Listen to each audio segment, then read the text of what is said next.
बिस्मिल्लाहिर्रहमानिर्रहीम। Hello everyone, अस्सलामु अलैकुम। मैं हूं आपका host consultant medical specialist doctor Tanveer Arshad Chaudhry. आप देख रहे हैं programme health special on special TV. सुनते कानों देखती आंखों को डॉक्टर तनवीर अरशद चौधरी का सलाम मोहब्बत। जैसे कि हमारी तमाम ऑडियंस जानती है कि हमने हमेशा करंट इशू को टाइटल करने की कोशिश की है। जो भी मसाइल जिस मौसम के साथ आपकी बॉडी के ऊपर कोई सिम्टोमेटिकली चेंजिंग लेके आते हैं, इसी तरह दुनिया में उजागर होने वाली जितनी भी मेडिकल की रिसर्च होती हैं या कोई ऐसी बीमारियां होती हैं जिसके मुतल्लिक़ आगाही की ज़रूरत होती है, हम कोशिश करते हैं कि अपने इस प्रोग्राम हेल्थ स्पेशल के अंदर अपने गेस्टों को बुला के उस स्पेशलिटी के गेस्ट को बुलाएं और बेस्ड ऑन साइंस गुफ्तगू करके आप लोगों की ज़िंदगी में आसानी पैदा करें। आज जिस मौजू पर हम बात करेंगे वो इस टॉपिक जैसे कि वायरल डिजीज़ है। आजकल हम देख रहे हैं लोगों को थ्रोट इन्फेक्शन है, वायरल डिजीज़। और वायरल डिजीज़ क्या होती हैं, क्यों होती हैं, इसको किस तरह प्रिवेंट किया जा सकता है, इसके साथ साथ आपकी हेल्थ से रेलिवेंट जो इश्यूज होते हैं, फिर इसमें लीगल लॉ जो है वो किस तरह इन्वॉल्व होता है, फिर आपकी अपनी बॉडी से रेलिवेंट पब्लिक हेल्थ के अकॉर्डिंगली जो चीज़ें आपको वेल अवेयर करने के लिए की जा सकती हैं वो कैसे की जा सकती हैं। इन सारे मामलों पर बात करने के लिए आज मैंने अपने स्टूडियो में जिस most popular, most youngest, most famous, most experience शख्सियत को दावत दे रखी है। मेरे साथ स्टूडियो में तशरीफ रखती हैं एपी डॉक्टर फातिमा अरसलान, जो कि कंसल्टेंट पब्लिक हेल्थ स्पेशलिस्ट हैं और इसके साथ साथ लीगल प्रैक्टिशनर भी हैं। डॉक्टर साहब, welcome to the show. Thank you so much doctor साहब। फर्स्ट ऑफ ऑल डॉक्टर साहब, थैंक यू सो मच कि आपने हमें टाइम दिया और अपने कीमती वक्त में से वक्त निकाला। डॉक्टर साहब, मैं ये आपसे जानना चाहूंगा कि डॉक्टर फातिमा मजीद से फातिमा अरसलान बनने तक का जो सफर है, इसमें क्या हर्डल्स आई, क्या मुश्किलात आई और आज आप किस तरह इसको लेके चल रही? बड़ा मुश्किल क्वेश्चन है डॉक्टर साहब। It's a natural process as we all know कि मतलब लाइफ की स्टेजेस होती हैं। ठीक है। लाइक जब एक शख्स एक दुनिया में आता है, ठीक है, न्यूनेटल उसकी सिचुएशन होती है, देन इन्फेंसी की होती है, and then adulthood, and then total maturity level तक जब वो अपनी पहुंचता है, तो उसके बाद एक स्टेज होती है कि जहां उसको आप कह लें कि एक कंपेनियनशिप की जरूरत होती है। जी, ठीक है। और एज पर साइकोलॉजी अगर बात की जाए तो जीन्स पियाजेट की थ्योरी है, बहुत फेमस आप कह लें कि साइकोलॉजिस्ट हैं। तो वो ये कहते हैं कि जीन्स पियाजेट कहते हैं कि एक सर्टन स्टेज डेवलपमेंट की, एक सर्टन स्टेज पे आने के बाद ना वी नीड अ कंपेनियनशिप। ठीक। तो वो चाहे वो एनिमल्स हैं, चाहे वो ह्यूमंस हैं, ठीक, चाहे वो कोई भी जानदार है, उसको कंपेनियनशिप की जरूरत होती है। ठीक। So I have decided to move my status from Fatima Majid to Fatima Arsalan. माशाल्लाह। So this is the whole story. ठीक है। अच्छा डॉक्टर साहब, कंसल्टेंट पब्लिक हेल्थ, जी, इससे पहले आपकी चूंकि इतनी रिसर्च होती हैं और डिफरेंट किस्म की यूनिवर्सिटीज और डिफरेंट किस्म का आपका एक्सपोजर है, जी डॉक्टर साहब, मैं ये आपसे जानना चाहूंगा कि ये जो आपकी फील्ड है, बीइंग अ फीमेल, आपको इसमें कितनी हर्डल्स आई? डॉक्टर साहब, basically we are living in third world country and our society is man dominant society, so we have to face a lot of issues, lot of problems, बहुत से barriers होते हैं being a female जो कि हमें cross करने पड़ते हैं। ठीक। लेकिन by the grace of Allah almighty I born in Punjab. ठीक। आई बॉर्न इन आप कह लें कि लिबरल फैमिली। ठीक है। एज सच मुझे उस तरह से कंट्रोवर्सीज या उस तरह से बैरियर्स को फेस नहीं करना पड़ा जिस तरह के आप कहते हैं कि एक कन्वेंशनल फैमिली सिस्टम का जो चीजें हिस्सा होती हैं, या जो पाकिस्तानी नॉर्म्स, वैल्यूज और पाकिस्तानी सिस्टम है, फैमिली सिस्टम है, उसमें फीमेल्स को अपने करियर तक पहुंचने में और फिर वहां पे शाइन करने में और फिर उसको ग्रो अप करने में बहुत सी हर्डल फेस करनी पड़ती है। बिल्कुल।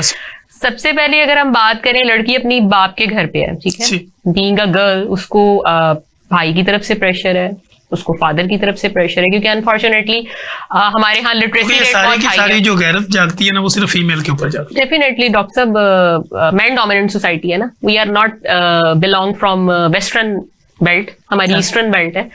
तो पहले लड़की जब बाप के घर है तो उसको आप कह लें कि फेस करना पड़ा है भाई के मामलात को। ठीक है।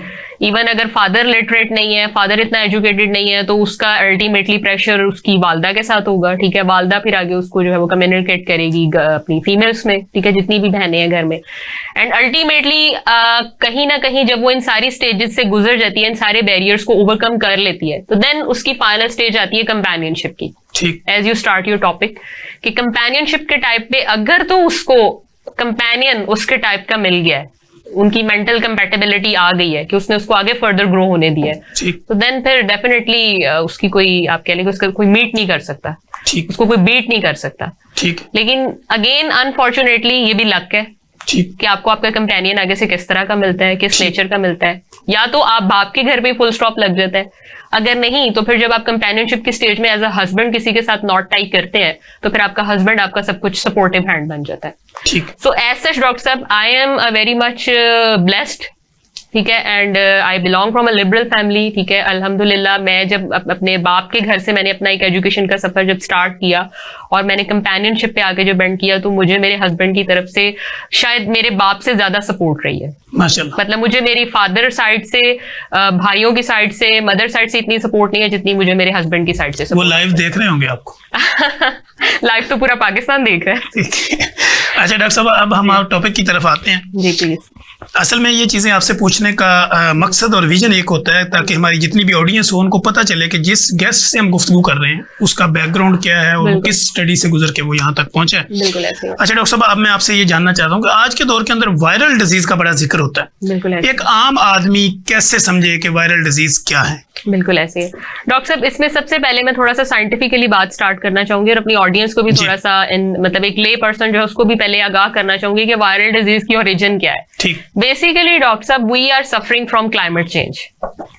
ओके, हमने 1.5 साल पहले एक इमरजेंसी को फेस किया, एक पैंडेमिक को फेस किया।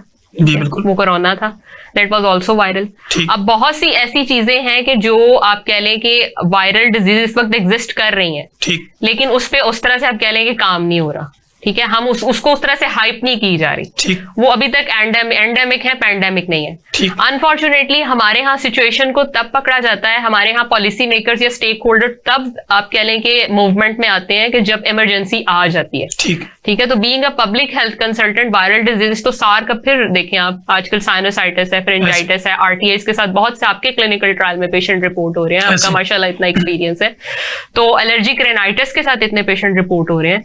सो अगेन आप कह लें कि there is a modification, there is a genetic change in corona virus. ठीक मतलब उसके जेनेटिक मेकअप के अंदर चेंज आ गया, but still corona is present ठीक। Because there is no vaccine, ठीक। There is no medication. Vaccine आपको पता है उसके ट्रायल किन बेसिस पे और उनकी सेंसिटिविटी, स्पेसिफिसिटी या उसका सक्सेस रेट कितना गया और आपका मोर्टेलिटी रेट कितना एग्जिस्ट करता रहा ड्यूरिंग वैक्सीन भी। फिर हमने देखा भी है कि वैक्सीनेशन जब हुई थी तो तब भी हमारा 50% लोग तो ऐसे थे जिन्होंने करवाई ही नहीं।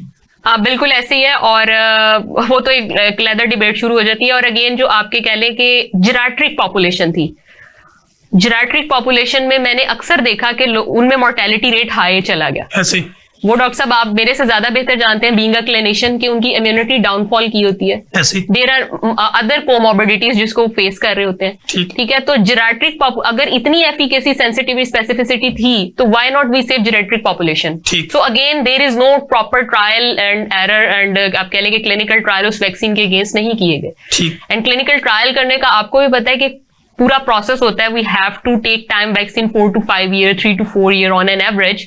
बट हमने इमरजेंसी बेसिस पे चाइना से, अमेरिका से वैक्सीन इंपोर्ट करवाई और हमने आप कह लें कि ब्लाइंडली पाकिस्तानी आप कह लें इंडिविजुअल्स उनको लगाना शुरू कर लगाते वक्त ही ट्रायल हुए। Exactly we are trial on our individual.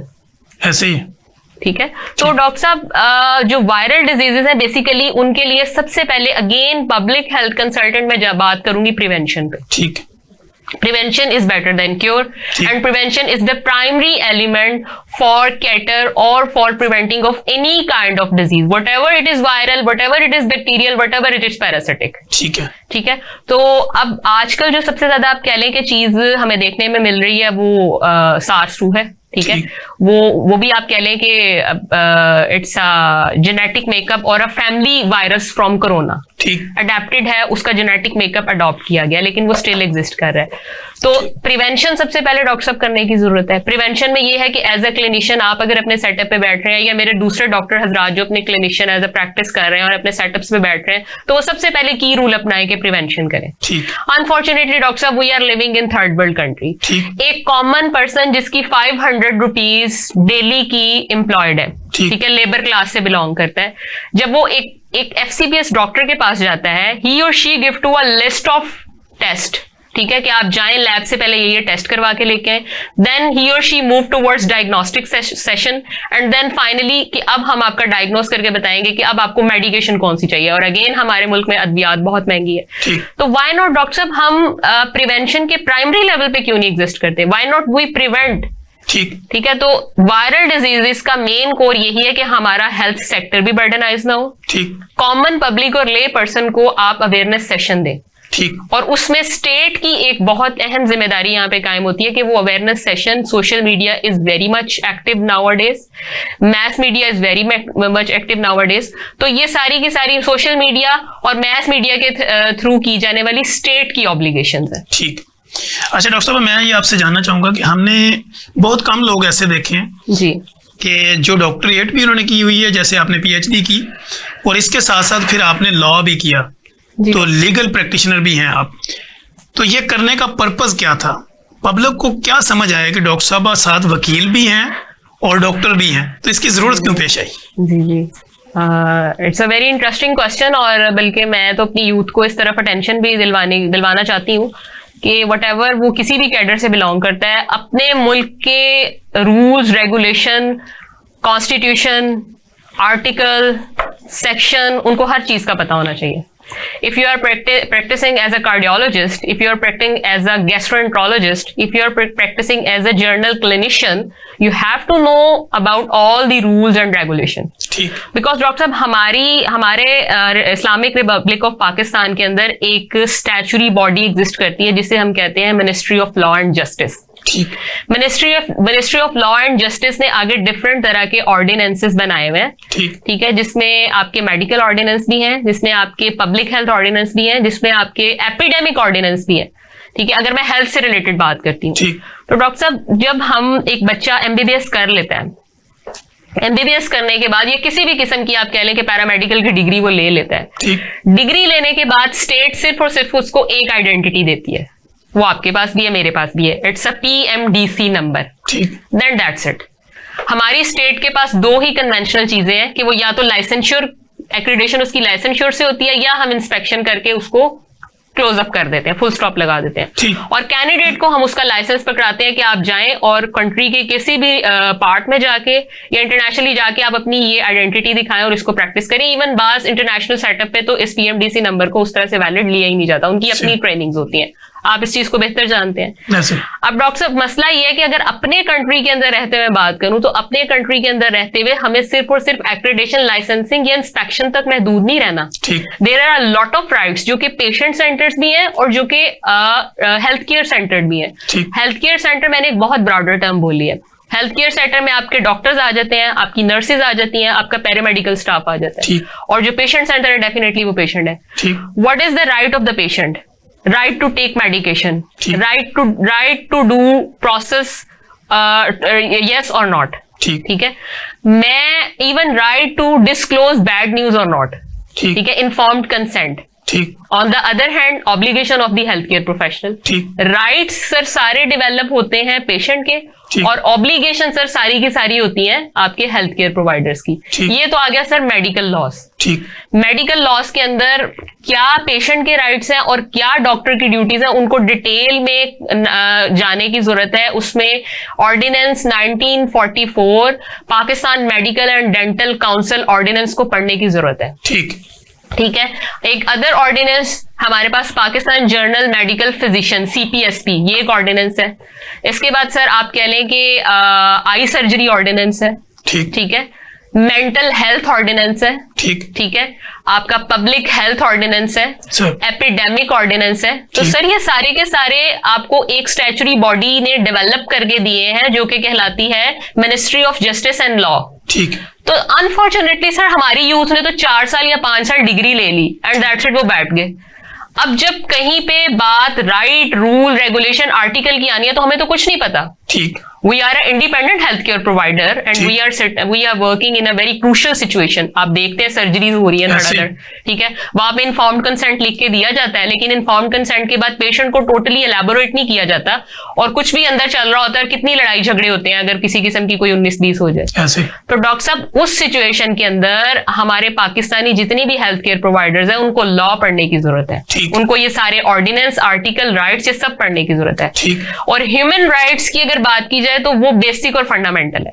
Human rights is the basic, fundamental and birth right of every individual. कोई भी शख्स जो इस कुर्रे अर्ज पे पैदा हो गया उसका एक राइट है, right to freedom, right to speak, right to movement, right to assembly and right to sell and buy anything, any property, and right to maintain your dignity. ठीक, अब इसकी डॉक्टर साहब जरूरत कब पेश आई? इसकी जरूरत तब पेश आई वर्ल्ड वॉर 2 के बाद।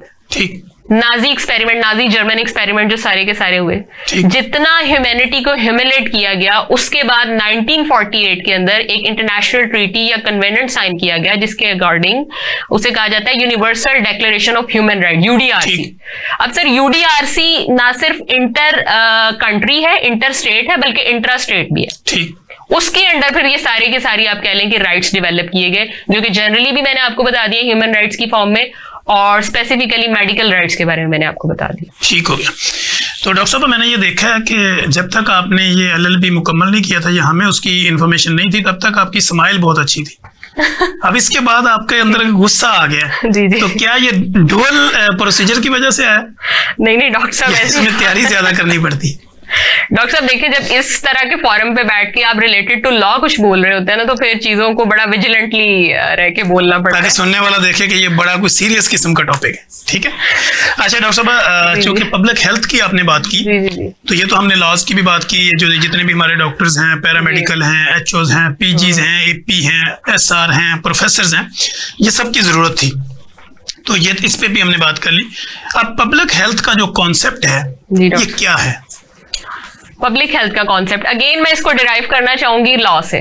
ठीक, जैसे मैंने आपको ह्यूमन राइट्स बताए कि वो क्या क्या हैं, इसी तरह से हेल्थ भी सर हमारा एक राइट है। ठीक है, एंड अनफॉर्चुनेटली अगर देखें तो हमारा टोटल जीडीपी जो है इस वक्त कंट्री का ओनली 2% सर्व होता है एजुकेशन और हेल्थ के ऊपर। बाकी आप कह लें कि 97-98% हमारी मिलिट्री ले जाती है। ठीक है, अब देखें कि किस हद तक हमारा जो है वो राइट वायलेट हो रहा है। ठीक, लेकिन we as a doctor, we as a citizen of Pakistan, हम चुप करके बैठे हुए हैं। ठीक है, हमारे यहाँ दो ट्रेडिशन है, दो तरह के हमारे पास सेटअप है, एक प्राइवेट सेटअप है, एक पब्लिक सेटअप है। पब्लिक सेटअप पे आप बहुत अच्छी तरह से अवेयर हैं कि जो मामला हैं, जो हालात हैं, और प्राइवेट सेटअप पे एक 500 रुपीज डेली वेजेस पे काम करने वाला वो सारी की सारी 3 जो वो अफोर्ड नहीं कर सकता। तो सर पब्लिक हेल्थ का कॉन्सेप्ट बेसिकली आप कह लें कि जनरेट ही इसलिए किया गया था कि एज अ क्लिनिशियन, पहले अगर मैं थोड़ा सा आपको इसका बैकग्राउंड बता दूं, as a clinician you are a doctor of single individual, you have to treat only single individual. ठीक है, but on the other hand public health mean community health. ठीक है, you have to cater, you have to treat whole community as a one patient. ठीक है, तो public health consultant या public health doctor जो होता है वो पूरी कम्युनिटी को डील कर रहा होता है, पूरी कम्युनिटी का डॉक्टर होता है, लेकिन जो एक क्लिनिशियन होता है वो सिंगल डॉक्टर होता है। ठीक है, अब पब्लिक हेल्थ मैंने आपको बता दिया कि 1973 इज द सुप्रीम चार्टर, जिसे हम सुप्रीम डॉक्यूमेंट मांगते हैं। ठीक है, कॉन्स्टिट्यूशन ऑफ पाकिस्तान जो कि कहता है इस्लामिक रिपब्लिक ऑफ पाकिस्तान का कह लें सुप्रीम डॉक्यूमेंट है इस वक्त, उसके अंदर हेल्थ का कॉन्सेप्ट प्राइमरी कॉन्सेप्ट है। ठीक है, अब हमारे यहाँ हेल्थ के सेटअप जितने BHQ है, DHQ है, THQs है, वहां पे क्या सेटअप है आपसे बेहतर कोई नहीं जानता। अफोर्डेबिलिटी नहीं है, एक्सेसिबिलिटी नहीं है, इकोनॉमिक एक्सेसिबिलिटी नहीं है, इन्फॉर्म्ड कंसेंट नहीं है। तो सर पब्लिक हेल्थ, जब हेल्थ ही हमारा बेसिक राइट वायलेट किया जा रहा है और उसके लिए हमें इतनी ज्यादा स्ट्रगल करनी पड़ रही है, तो फिर मुझे बताएं कि उस कंट्री या उस स्टेट को आप किस सिचुएशन के अंदर रखते हैं, या हमारा इंटरनेशनल इमेज क्या है? जी नाजरीन, कहीं मत जाइएगा, यहीं पे वक्त हुआ एक ब्रेक का, और ब्रेक के बाद जब हम आएंगे तो हमारे साथ डॉक्टर फातिमा अरसलान मौजूद हैं। बड़ी मजे की गुफ्तगू हो रही है और हम प्रोग्राम के दूसरे हिस्से में डिफरेंट टॉपिक्स के ऊपर गुफ्तगू जारी रखेंगे। वेलकम बैक नाजरीन, जैसे कि आपने देखा कि प्रोग्राम हेल्थ स्पेशल के अंदर आज हम अपने डिफरेंट टॉपिक्स के ऊपर गुफ्तगू जारी रखे हुए हैं। मेरे साथ स्टूडियो में तशरीफ रखती हैं डॉक्टर फातिमा अरसलान, जो कि कंसल्टेंट पब्लिक हेल्थ और लीगल प्रैक्टिशनर भी हैं। डॉक्टर साहब, जैसे कि हम प्रोग्राम के पहले हिस्से में गुफ्तगू कर रहे थे, तो अब प्रोग्राम का दूसरा हिस्सा जैसे ही शुरू हो रहा है, इसमें मैं ये चाह रहा हूँ कि जब भी हम सेक्स एजुकेशन की बात करते हैं हमारे मुल्क के अंदर या बर-ए-आज़म एशिया की अगर हम बात करें, तो लोग इसको हमेशा नेगेटिव समझते हैं। सेक्स एजुकेशन का जो राइट्स है उसको हम लोगों को किस तरह समझा सकते हैं? डॉक्टर साहब, it is a very stigmatized topic और मतलब ये आपका प्लेटफॉर्म है जो कि जिसपे ये बात हो रही है, और मेरा ख्याल है कि होनी भी चाहिए, क्योंकि हमारी इस वक्त अगर देखा जाए ओवरऑल पॉपुलेशन के अंदर तो 64% हमारी यूथ है। ठीक। और 64% यूथ में अगर डेवलपमेंटल फेज की बात की जाए तो आपको पता है कि this is a very basic need for every youth. तो इस हवाले से आप कह लें कि सेक्स एजुकेशन हमारे स्कूल लेवल पे ही स्टार्ट की जाने की जरूरत है, जैसे कि हमारे वेस्टर्न कंट्रीज में भी ये चीज आपने देखा है कि हो रही है। इस वक्त अगर देखा जाए डॉक्टर साहब, तो 3 चीजें इस्लामिक रिपब्लिक ऑफ पाकिस्तान पे बर्डनाइज है हेल्थ सेक्टर में। एक सर वो न्यू नेटल डेथ है, नंबर 1।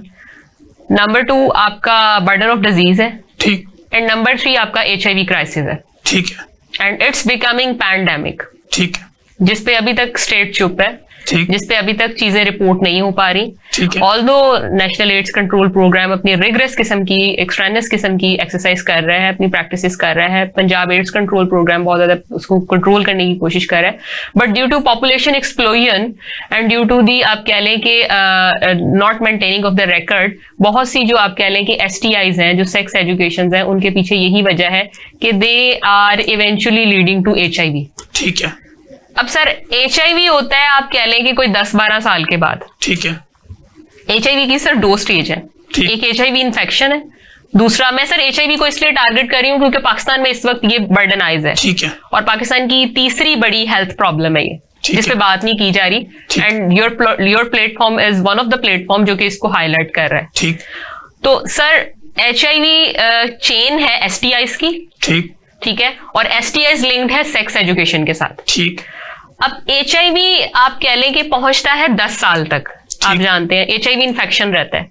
अब सर अगर उस फेज में भी पेशेंट एग्जिस्ट करता है और चीजें ओवरलुक होती जाती हैं, तो आफ्टर 20 इयर्स आप खुद समझते हैं कि वो एक्वायर्ड इम्यून डेफिशिएंसी सिंड्रोम की तरफ चीजें चली जाएंगी। ठीक है। तो sir again as a public health consultant my concern ये है कि आप प्रिवेंशन की तरफ जाएं। ठीक है सर। हम बाकी तो हर चीज में आप देख रहे हैं, हमारी यूथ से लेके और हमारी स्टेक होल्डर, पॉलिसी मेकर, हम इवन घर में भी हम वेस्टर्न कल्चर के फॉलोअर्स हैं, हर चीज हम वेस्ट की फॉलो करते हैं। ठीक है।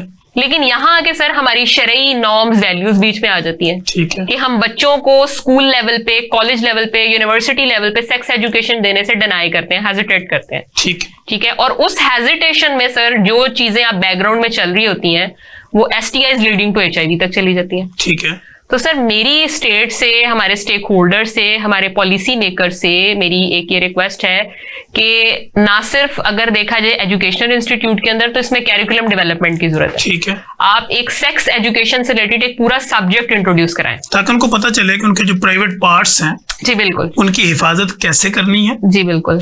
बिल्कुल ऐसे ही है, जिसमें आप कह लें कि genital hygiene is very important. ठीक है। जेनिटल एरिया को आपने हाइजीनिक कैसे रखना है। ठीक है। उसके बाद सर अगर आप बात करते हैं कॉर्पोरेट सेक्टर में, तो सर कॉर्पोरेट सेक्टर में पॉलिसी आपकी जो ये है कैपेसिटी बिल्डिंग, ठीक है, दैट इज वेरी इंपॉर्टेंट। ठीक है। ठीक है। आप अपने डॉक्टर हजरात को बिठाएं, ठीक है, उनके साथ सर्कल में जितने लोग हैं उनको बिठाएं और उनको एजुकेट करें। ठीक है। ठीक है। जैसे सर बाकी आप कह लें इन्फेक्शियस डिजीज पे हम लोग कैपेसिटी बिल्डिंग ट्रेनिंग और प्रोग्राम और सेशंस और वॉक और पता नहीं क्या क्या करवाते हैं, तो why not on sex education. ठीक है। तो HIV इन्फेक्शन या STI इन्फेक्शन से बचने का सिर्फ और सिर्फ सर एक यही हल है, और वो ये हल है कि आप इसमें अवेयरनेस सेशन कराएं जितना हो सकता है। आप हर लेवल के ऊपर, इवन वो स्कूल है, कॉलेज है, मदरसा है, कोई भी इदारा है जहां पे लोगों का एक इकट्ठ होता है, गैदरिंग होती है, आप वहां पे सेक्स एजुकेशन जो है उसको एक हिस्सा, इसका हिस्सा जरूर बनाएं, और वो अवेयरनेस है। ठीक है। अच्छा डॉक्टर साहब, अगर कोई वालिदैन हमें सुन रहे हैं, जी, तो वालदा या वालिद अपने बच्चों को सेक्स की अगर एजुकेशन अपने घर से देना शुरू करे तो वो कैसे दे? सर उसमें 2-3 चीजें हैं कि मतलब जैसे मदर है, तो मदर इतना अपनी क्या कहते हैं डॉटर्स को इतना ज्यादा कॉन्फिडेंस में ले कि वो मेनार्की से ऑनवर्ड, ठीक, मेनार्की से ऑनवर्ड, यानी जब उनको खून पड़ना शुरू हो जाए, पीरियड्स आना शुरू हो जाए, हाँ जी, फर्स्ट जब उनका मेंस्ट्रुअल साइकिल है, ठीक, फर्स्ट मेंस्ट्रुअल साइकिल से ऑनवर्ड वो सारी उनकी डेवलपमेंटल स्टेजेस, मेंस्ट्रुअल स्टेजेस पे बात करें, ठीक, उनके साथ खुल के करें। लेकिन अगेन सर उसमें पहले माँ का इतना एजुकेट होना जरूरी है, ठीक है। उसमें मदर का इतना ज्यादा आप कह लें कि एजुकेशन, उसको सेक्स के बारे में इतनी ज्यादा इनफ होना जरूरी है कि वो अपनी बच्ची को एजुकेट कर सके, ठीक है, ठीक है। क्योंकि सर आपको पता है कि नेपोलियन ने भी यही कहा था कि आप एक मुझे पढ़ी लिखी माँ दे दें, मैं आपको पढ़ा लिखा मुआशरा दे दूंगा, ऐसे ही, ठीक है। उसने ये नहीं कहा था पढ़ा लिखा बाप दे दें तो मैं आपको पढ़ा लिखा मुआशरा दे दूंगा, मतलब माँ बेसिकली तरबियत गाह है ना। बिल्कुल सर वो प्राइमरी रोल प्ले करती है अपने बच्चों की ब्रॉटअप में। तो बेटियों के एंड तक तो सर मैं कहती हूँ कि मदर रोल प्ले करती है, because we are the followers of eastern culture, so called eastern culture. और सर बात की जाए अगर मेल की, तो मेल में सर फादर्स को इतना फ्रेंडली होना चाहिए कि वो जितनी भी साइकोलॉजिकल इश्यूज हैं, जितने भी सेक्सुअल डिसऑर्डर्स हैं, वो स्टार्ट में ही अपने बेटे के साथ या अपनी कह लें कि उनके साथ इतना फ्रेंडली माहौल डेवलप करें जो उनके साथ वो बात कर सकें। ठीक है डॉक्टर साहब, जैसे हम पब्लिक हेल्थ की अगर बात कर रहे हैं तो आजकल आप देख रही हैं कि डिफरेंट किस्म की एडिक्शन है लोगों को, जी जी, स्मोकिंग हो रही है, ये यूनिवर्सिटीज के लेवल पे भी अगर हम देखें तो वहाँ पे भी डिफरेंट किस्म के नशे जो हैं वो प्रोवाइड किए जा रहे हैं, या वहाँ पे उन नशावर चीज़ों की इस्तेमाल का तरीकाकार बढ़ता चला जा रहा है। बिल्कुल ऐसे है। तो being a consultant public health, आप क्या समझती हैं कि यूनिवर्सिटीज को किस तरह के स्टेप्स उठाने चाहिए कि बच्चों को इस तरह की एडिक्शन से बचाया जा सके? सर उसमें मेन चीज हमारे पास, सबसे पहले मैं यही कहूंगी कि जो हमारे हेड्स हैं, ठीक है, अगर यूनिवर्सिटी की एजुकेशनल सेटअप की बात करूं तो हमारे वाइस चांसलर्स हैं, हमारे सारे एडमिनिस्ट्रेटर्स हैं जितने बैठे हुए हैं, वो कहीं ना कहीं सर इनकी इन्वॉल्वमेंट होती है, मैं ये कहती हूँ, क्योंकि हमारे एजुकेशनल इंस्टीट्यूट के ऊपर इतना अगर स्ट्रिक्ट किस्म का चेक एंड बैलेंस है, डिफरेंट तरह की, आपको भी बताया, आप एजुकेशनल सेटअप को बड़े गौर से देख चुके हैं, सारा इंटरनेशनली भी आपका एक्सपोजर है, डिफरेंट कमेटीज ऑर्गेनाइज की होती है, हर कमेटी का काम होता है, जैसे स्पोर्ट्स कमेटी का अलहदा से काम है, ठीक है, आपकी डिसिप्लिन कमेटी का अलहदा से काम है। तो सर ये सारी की सारी इवेंचुअली जो चीजें हैं वो एक वाइस चांसलर या वो हेड ऑफ द डिपार्टमेंट के अंदर होती हैं, ठीक है। हम ये नहीं कह सकते कि ये चीजें ओवरलुक की जा रही हैं, ये हेड्स को नहीं पता, हेड्स को पता होता है।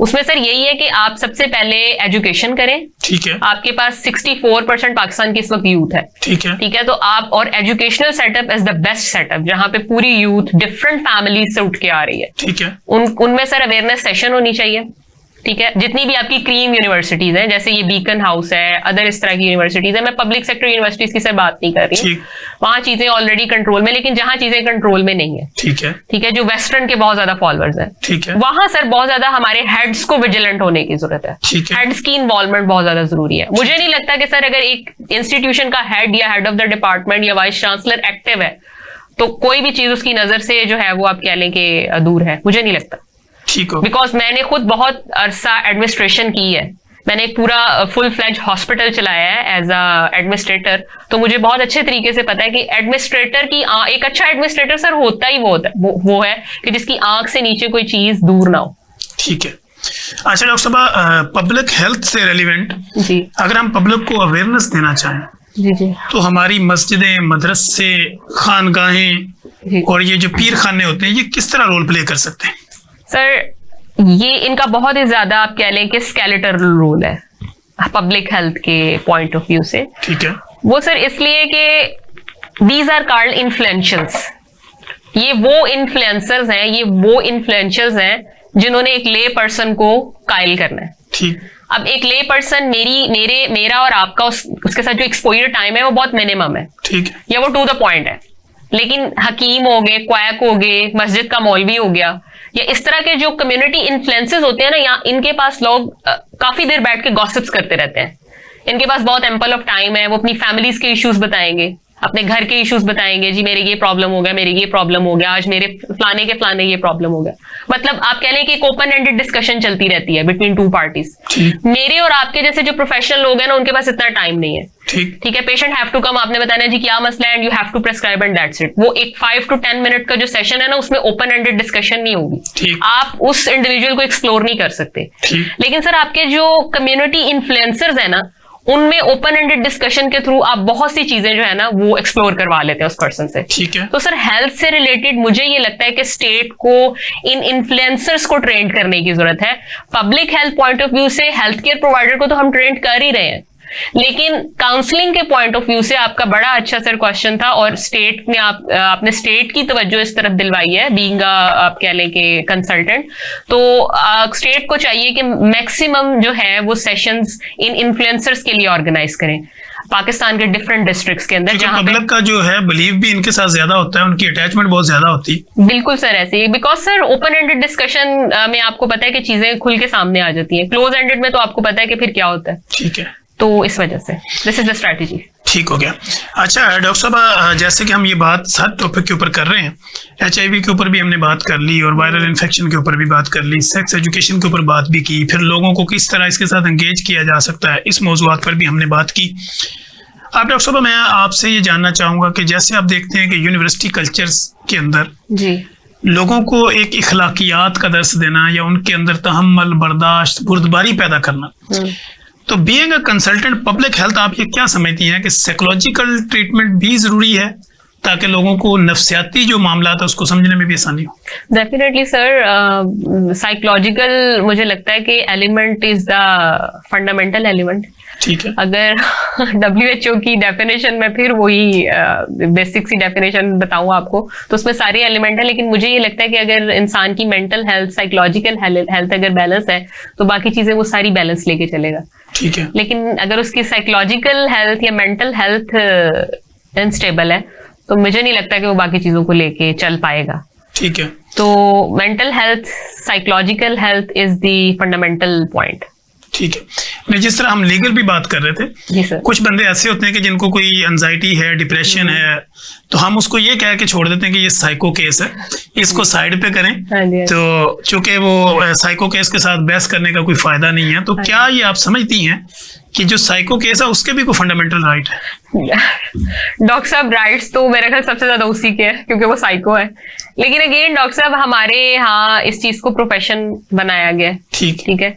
अब देखिए अगर हमारे घर में कोई साइको पर्सन है तो मेरा ख्याल है आपके पास इतना टाइम नहीं है, मेरे पास इतना टाइम नहीं है कि उसकी मल्टीपल सेशंस करवाए जाए, ठीक है, उससे डिस्कशन की जाए, अनलेस अनटिल वो हमारा उसके साथ कोई रियल रिलेशन नहीं है, कोई ब्लड लाइन रिलेशन नहीं है। ठीक है। तो डेफिनेटली सर, मैंने फिर आपको बताया कि यूनिवर्सिटीज के अंदर, एजुकेशनल इंस्टीट्यूशंस के अंदर डिफरेंट कमेटीज बनी होती हैं। ठीक। तो इस ज़िमन में भी एक कमेटी होती है, एक पर्टिकुलर कमेटी होती है, जितने भी हमारे तालीमी इदारे हैं, बड़े इदारे हैं या कॉर्पोरेट सेक्टर है, वहां पे इस किस्म के सेक्शंस बने हुए हैं, जहां ना सिर्फ वहां स्टूडेंट की बल्कि उस एम्प्लॉय की बाकायदा साइकोलॉजिकल ट्रेनिंग करवाई जाती है, साइकोलॉजिकल सेशन करवाया जाता है उसको उन चीजों में से वेंटिलेट होने के लिए। ठीक है।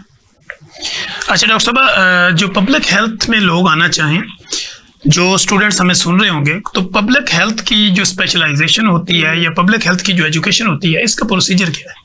सर पब्लिक हेल्थ में मतलब ये है कि आजकल हायर एजुकेशन कमीशन ने BS honours 4 year program start करवा दिया। ठीक है, BS-PH के नाम से। ठीक। जो कि डिफरेंट प्राइवेट यूनिवर्सिटीज भी ऑफर कर रही हैं और आपकी पब्लिक सेक्टर भी ऑफर कर रहा है।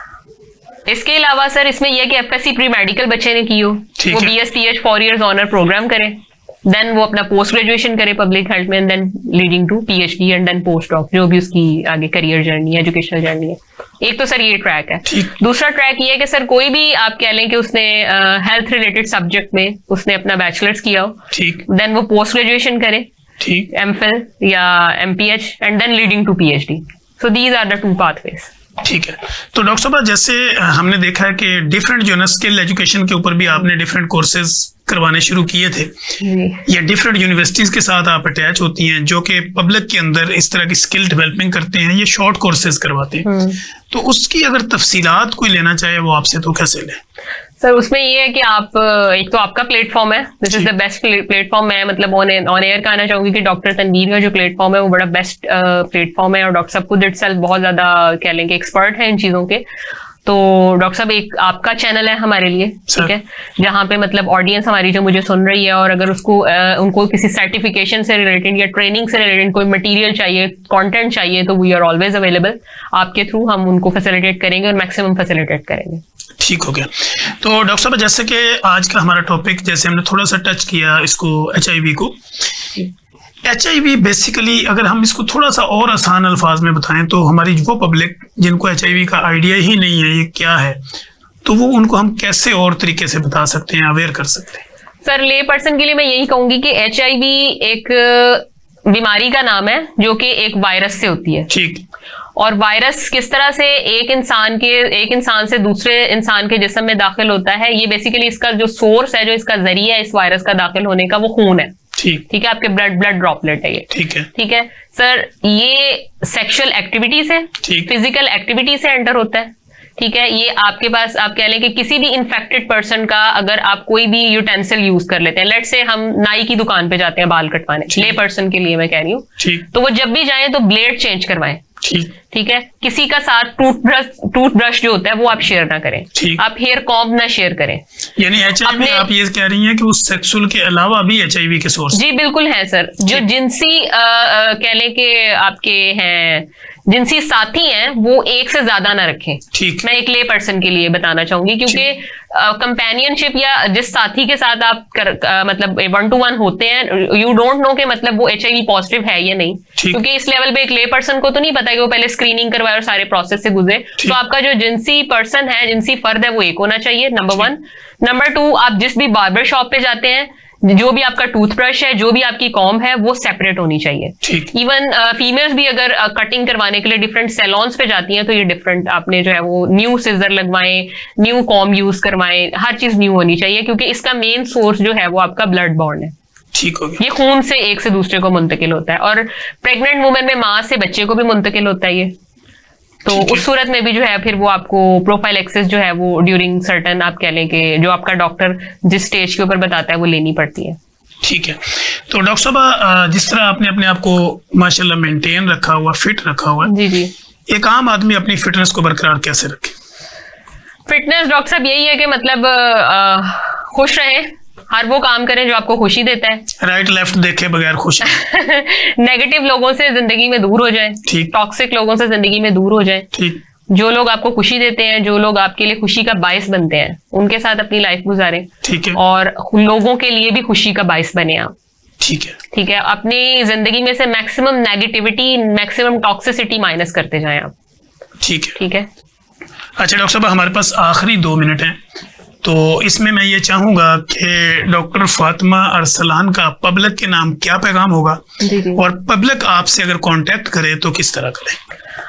जी बिल्कुल डॉक्टर साहब, मेरा कॉमन मैसेज पब्लिक को यही है कि आजकल जैसे विंटर सेशन चल रहा है, तो इसमें वायरल डिजीजेस से हमने अपना स्टार्ट किया था, तो इसको मैं रैप अप करूंगी कि वायरल डिजीजेस से मेन जो आप कह लें कि प्रिवेंशन है वो यही है कि आप अपना फेस मास्क यूज करें, आप अपना प्रॉपर गाउन ग्लविंग जो है वो फेस को ढांप के, और हैंड हाइजीन प्रैक्टिसेस को जो है वो अपना पार्ट बनाए, अपनी डेली प्रैक्टिसेस का पार्ट बनाए, अपने जो मील है उसको टाइम पे लें, ओवरनाइट ज्यादा खाना ना खाएं और ज्यादा पेट भर के ना खाएं।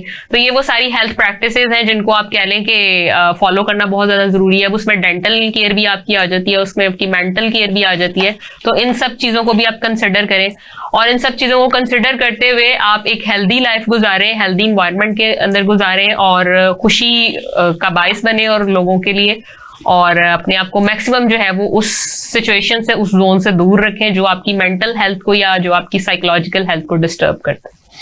Thank you so much doctor साहब, आपने हमें टाइम दिया और बड़े शॉर्ट नोटिस के ऊपर एक लंबी गुफ्तगू की, हम आपके शुक्रगुजार हैं। Thank you so much doctor साहब। नाजरीन, आपने देखा कि हमारे साथ assistant professor doctor Fatima Arsalan, जो कि consultant public health and legal practitioners थी, वो हमारे साथ गुफ्तगू कर रही थी, और बड़े खूबसूरत अंदाज में उन्होंने हमें डिफरेंट पार्ट्स ऑफ लाइफ के ऊपर बात की, आपकी जो वायरल इन्फेक्शंस है उसके ऊपर बात की, जो सेक्सुअल लाइफ होती है, सेक्स एजुकेशन होती है, उस पर बात की, पब्लिक हेल्थ से रिलेवेंट जितने भी टॉपिक्स थे, कोशिश की हमने कि थोड़ा थोड़ा जो है वो उसके ऊपर बात करें, और बेस्ड ऑन साइंस गुफ्तगू करके आप लोगों की ज़िंदगी में आसानी पैदा करने की कोशिश करें।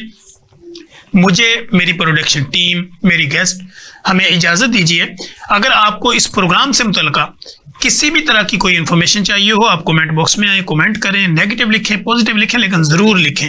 अगर आपको हमारा प्रोग्राम पसंद आता है तो इस प्रोग्राम को अपने सराउंडिंग में, अपने स्टेटस में और अपने सोशल मीडिया के प्लेटफॉर्म के ऊपर जरूर शेयर करें ताकि जो लोग भी सुने उनकी जिंदगी में आसानी पैदा हो सके और उनको अपनी लाइफ गुजारने का प्रोसीजर जो है वो सही तरीके पे समझ आ सके। हम दोबारा कोशिश करेंगे कि एक नए गेस्ट के साथ नए सवाल जवाब के साथ और आपके कमेंट्स को मद्देनजर रखते हुए दोबारा एक प्रोग्राम में दोबारा हाजिर होंगे। तब तक के लिए इजाजत दीजिए। अल्लाह हाफिज।